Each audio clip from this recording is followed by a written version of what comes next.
It is May 21st, 2024. It's a little after 11 o'clock p.m.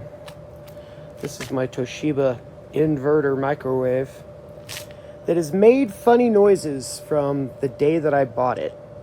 Anytime it's on, it makes these weird kind of bumping noises. And I always thought it had something to do with the turntable. I don't know. Bought this back in April of 2023, so I've had it a little over a year. And it's been doused in water because at 10:30 at night, I'm sitting on the couch and I smelled something electrical burning. And here we go. My microwave sitting idle, wasn't even in use.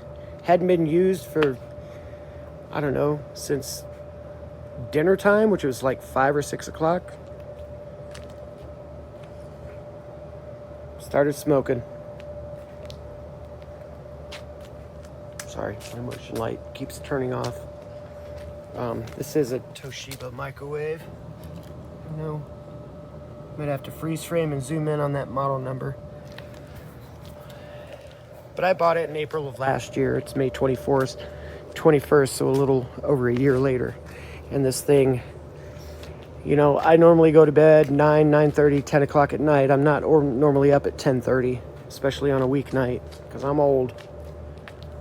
And thank God I was, because if this had been going on,